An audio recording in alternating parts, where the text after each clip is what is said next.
Good morning. This is Debra V. Wilson. It is the 16th of August, 2016. I'm just outside of Janesville, Wisconsin, and the time is 900 hours, and that's GMT minus 6. This morning I'm asking you, as usual, which is normal for me, to talk about my favorite topic, and that is security. This morning I'm going to ask a series of questions and share a little bit more. And in the sharing, I'm hoping it'll encourage you to ask yourself some questions about security and how you define security and what you think your rights are to security and what rights you feel you have to engage with the providers of security. How do you view yourself as a citizen who is or is not protected by the state security model? I would ask you this morning to look at what is happening in Milwaukee. I will simply ask you that. How are you understanding that situation? How are you experiencing that situation? How do you feel? What are your thoughts about the African American communities? Questioning of the security model they are consuming. What do you think of the modality and the methods that are being utilized by some African Americans in Milwaukee to question and challenge their engagement with the state via the security model? I would ask you to look at the activist movement that is Black Lives Matter.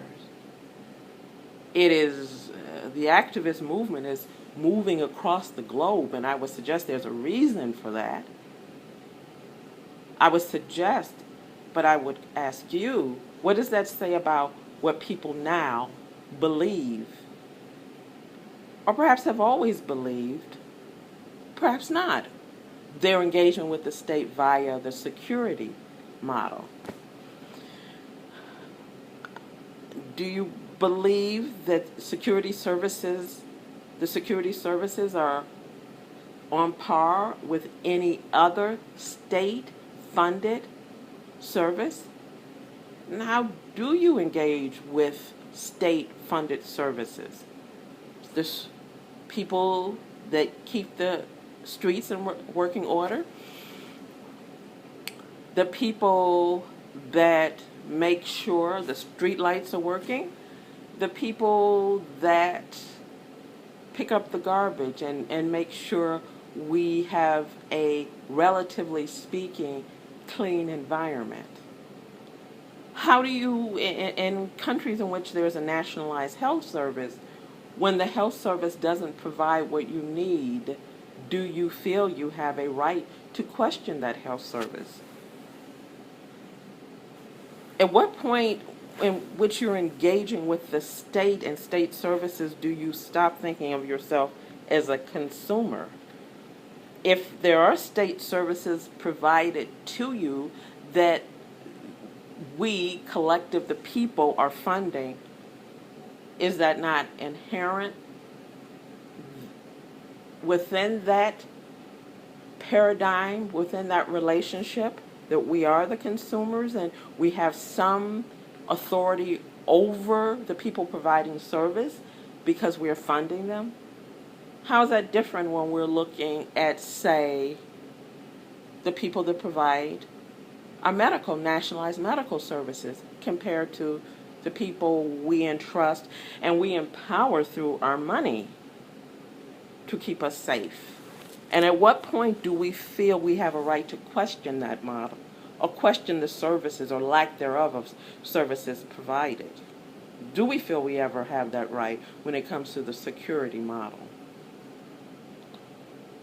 We feel in most nations, state-funded education, we feel we are consumers. We feel we acknowledge freely that we fund those institutions, and therefore we have a right to question the education that our that is being provided collectively to our future, the children being educated by those state services. Again, how do we look at state-funded security models? I'm an American citizen. I was born in the U.S. The security models that I've had the most experience with in terms of engagement, interestingly enough, would be outside of the USA. I've had a tremendous amount of experience through my activism in London, England, with British models of security. That would be the local police, the Metropolitan Police. Within the Metropolitan Police Special Branch, which is a counterterrorism branch of the Metropolitan Police, I think it's fair to say vested with additional powers and specialized training. And then the internalized spying agency of the United Kingdom, which is MI5, the security services. Some of those experiences with MI5 haven't always been pleasant. Nevertheless, when I felt as a private citizen who who is still engaged in volunteer activism, when I felt failed by the state, there was a method and a procedure for me to complain about MI5. I felt the right to complain about them. And I did complain about them.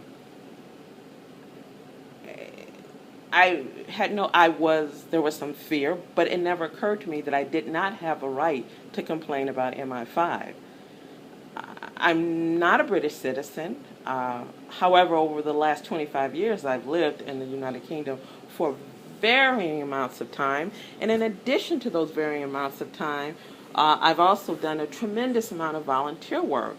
When I travel to the United Kingdom, it's on my dollar. I pay into the economy. I've given tremendous service by my choice to the country. So I feel vested within the United Kingdom. It never crossed my mind for a second that I didn't have a right to complain about MI5. I did complain about MI5. I complained about MI5 to a policing agency within the West Midlands. I complained about MI5 to Home Office, which is the government body that oversees MI5 and the policing sector nationally, across the country in the United Kingdom. I felt that was my right. I've experienced the security model of paramilitary groups. I've experienced the security model of other nations, which I've mentioned in other podcasts. Because of the United Kingdom and my activism with a myriad of feminists, I have felt the right as a citizen, even when my outreach has not been reciprocated in an appropriate manner, and that would be in the United States, I still feel the right to question the security model that I fund with my tax dollars, that I have a right to have some oversight and to question, in the case of the United States, by the mere fact of my birth in the nation.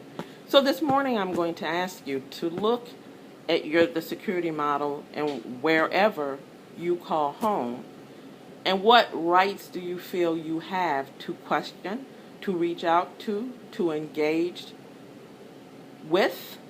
Do you feel you have a right? Do you feel you're a consumer? How do you define your relationship with the state security model?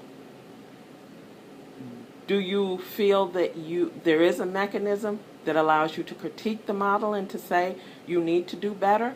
Is there a methodology or modality for you to thank the security model? I thanked the Metropolitan Police for a kindness shown to me. I thanked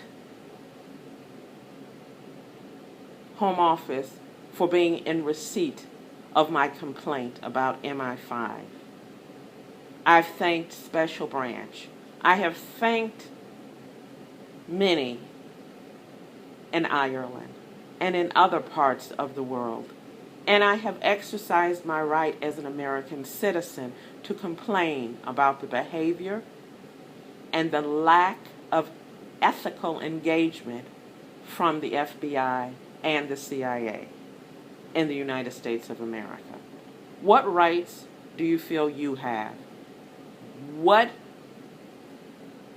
is there any part of you that innately feels you have a right to be protected?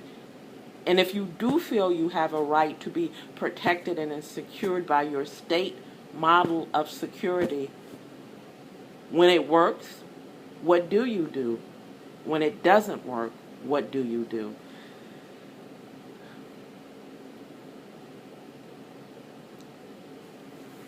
I've been on the receiving end of consumer services from Israeli intelligence.